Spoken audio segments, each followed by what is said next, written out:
Hi guys. I wanted to tell you about my trip to New Orleans that I had. I was there this weekend. I was there on a ladies' retreat, and I had an afternoon to walk around. I was actually there the same afternoon that the building was collapsing. There was a new construction that was starting to collapse. I think it killed a couple of people, and I think that uh, a lot of people were hurt too. So it was very serious, and it kind of happened right about the time that I was having lunch downtown. It was on the news. It was right outside from where I was. The policemen started shutting down all the roads, and I couldn't really. It got really confusing and chaotic. There was people who had cars parked in the areas that were blocked off, and they couldn't get them. They were people who lived in their apartments, and they couldn't, because for the sake of safety, they just want to make sure that it was serious. It was very serious, and they were trying to take care of that. And so things were a little more chaotic than I had planned, and I got lost trying to get back home because because um, my phone died, and I kept asking people, and I didn't know the city, so I got lost. I was walking around for hours trying to find the place where I was staying in. But I really feel like God used that time to really show me what was going on, in that city. There's just so much darkness. There was prostitutes, and I asked God, I'm like, just help me to be. I think that God was telling me to be Jesus to everyone that I saw that day. When I saw prostitutes, I looked at them and I said, "Hi, how are you?" I wanted to make sure that anyone, who, because I know that most prostitutes probably don't get looked at by everybody, or they feel shamed when people don't look at them or say hi or recognize them as people. I think that was it. I wanted to, everybody that I saw in the street that I had the chance to pass and say hi to, I wanted them to feel like I saw them as a person, you know, that even if you're a prostitute, you're just as much as the person, as me, and you're just as much as a person as somebody I might go to church with. And God just really showed me that in a powerful way. And,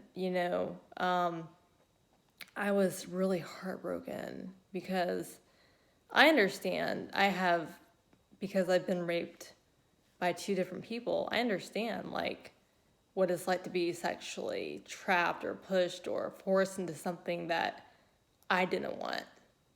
And when I was walking around the streets, I just felt very, I guess, in a sense, connected, with these people, because even though their stories aren't exactly like mine, I was just, I understand what it's like to be shamed for my abuse, or for my being touched, sexually by my stepdad, or all that was so shaming. And anyone who's ever in my churches, who's ever heard these stories, has somehow made me feel like it was my fault, you know. And abuse is never, it was nothing that happened, with my stepdad. Nothing happened with, in my rapes, none of those things were my fault. There was nothing that I had done. There was nothing that I could have done to stop it. And it was just going to happen, It was part of God's plan, and He had a way to kind of work everything out. But I just really had a heart. I just felt like I just had this love, flowing through me that day as I was walking through, and just really feeling, I was just like, Lord, show me who to talk to today, give me the right conversations. I want to encourage somebody. I want to give somebody hope. And, I just really felt honored by, you know, walking through that town and having the opportunity to look at these women, you know, who are being, are being told or trapped possibly or forced, or, they could be, there's a lot of trafficking going on as well. So there's all kinds of situations in which these women are trapped. They're not there by choice, or maybe it's lifestyle. Maybe their mom was a prostitute and they didn't know anything else. So there was just so much there, and I really felt connected with these like women. And even there was just all kinds of stuff, and I was just really honored by what God was showing me. And my heart was really heavy because I'm also a mom. So I'm also wondering about who these people's parents are. I'm like, who is this girl's mom? Does she know she's on the street? What about, and there was a man, like, what about his mom? Like, and there was just, my heart just, melted. Like, just, it was really, but it was a good thing. And because I didn't get like so bogged down because of the heaviness, because I saw that God was bigger. I knew that God was bigger walking with me, and I felt like he was walking with me through that town.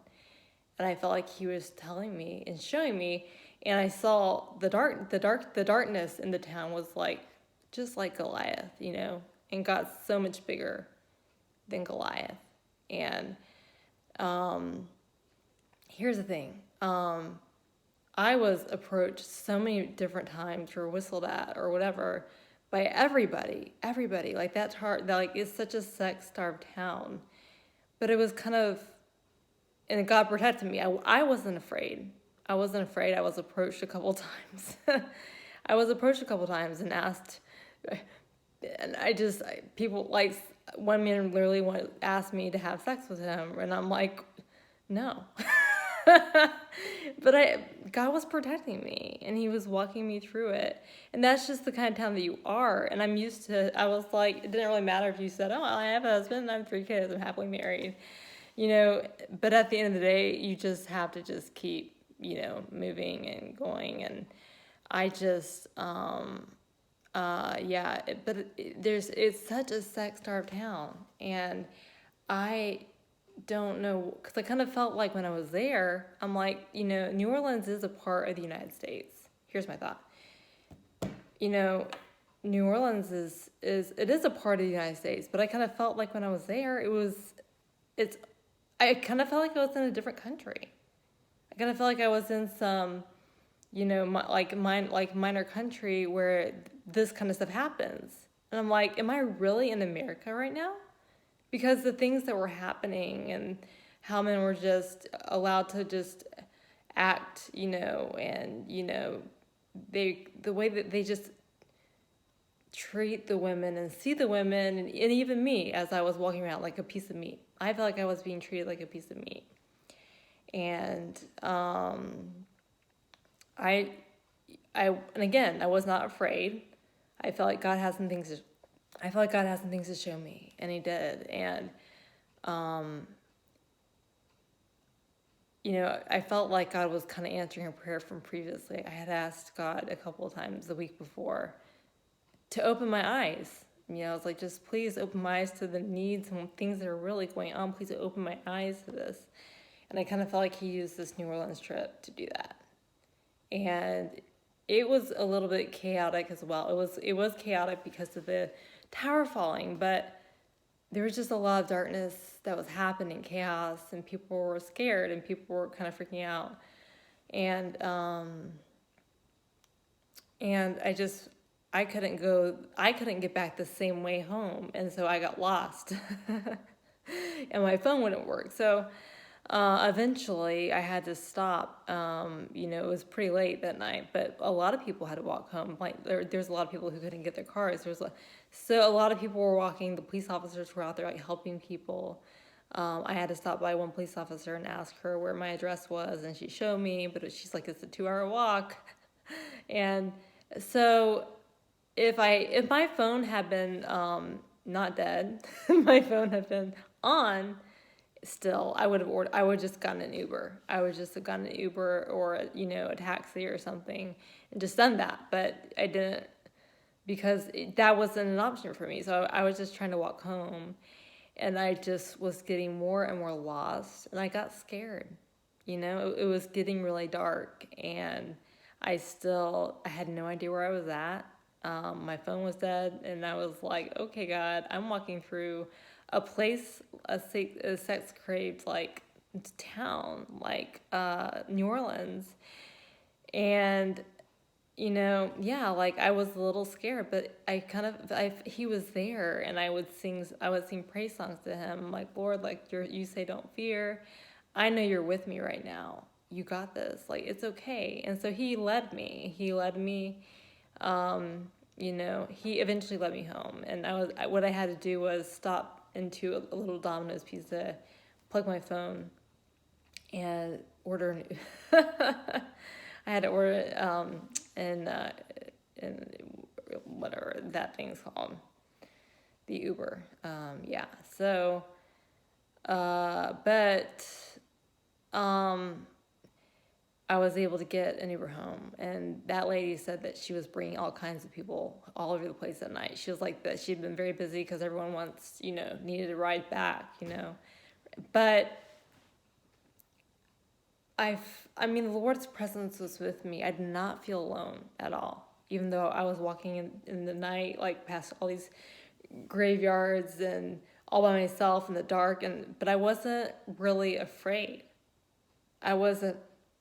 Because I trusted the Lord, and I knew that he was with me. But it was also this sort of eye-opening thing, because I saw all the life. I saw houses. I saw these poor houses. I saw all these like young women with babies, and I was wondering, were these women raped? Did they want these babies? And it just I don't know, like I just was so heartened for the people and the women especially, because I understand what it's like.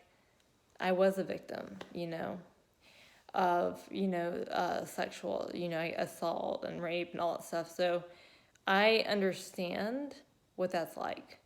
I get that. And so I was wondering, it happens everywhere. And especially in a city like with New Orleans, it's so there. It's just, it's everywhere. And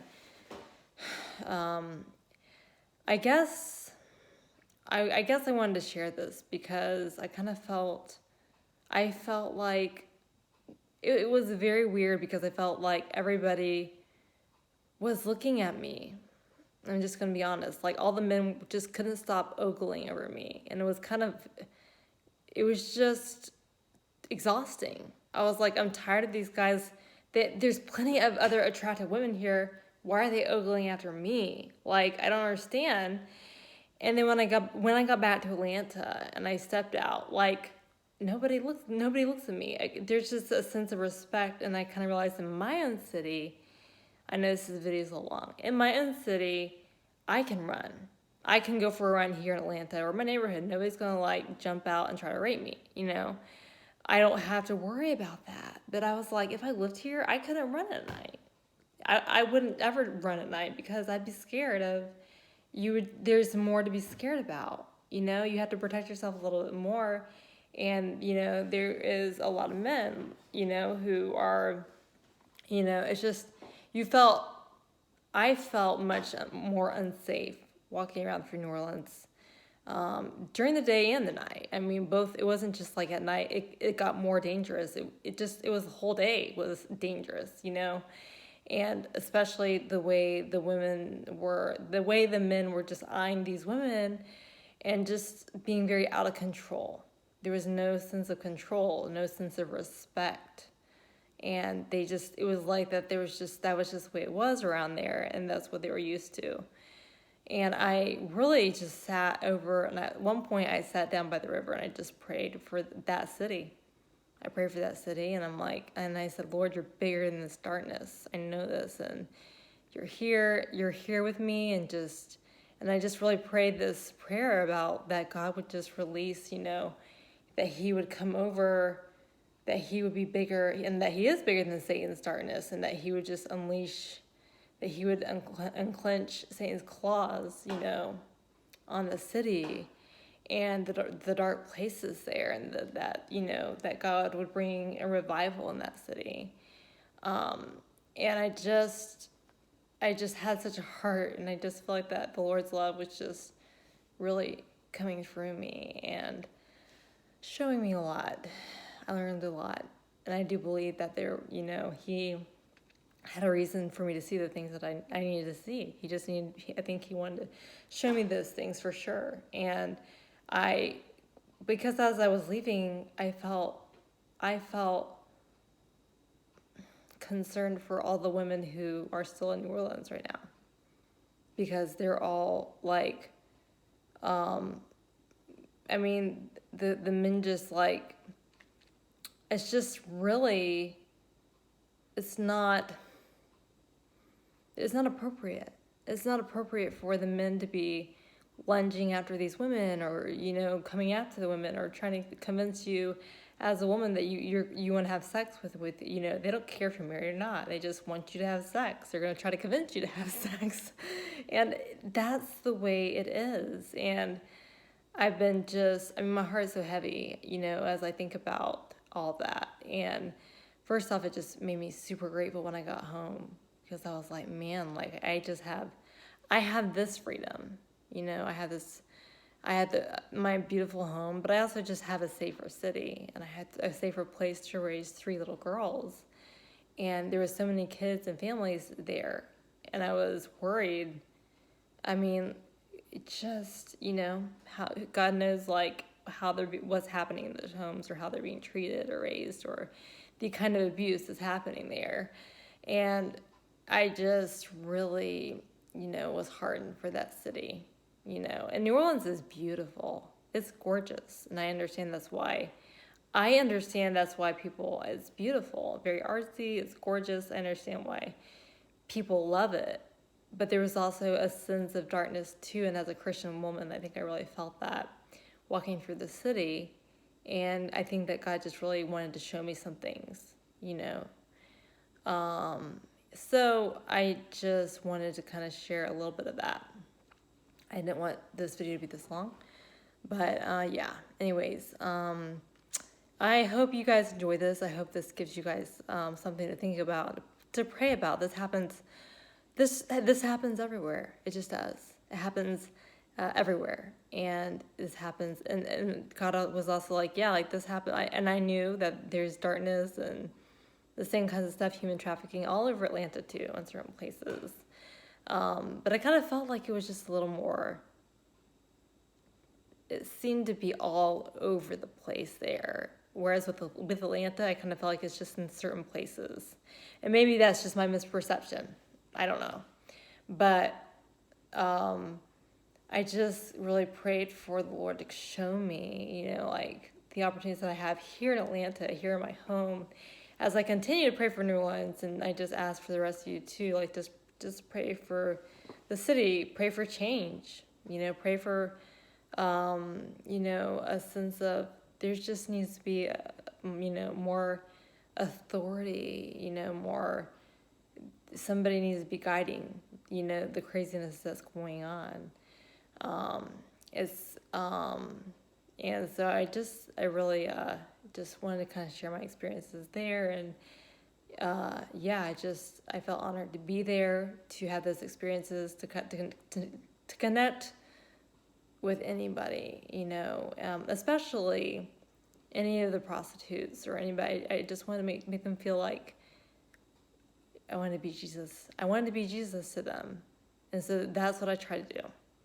Anyways, all right, well, I need to go, but I hope this helps somebody.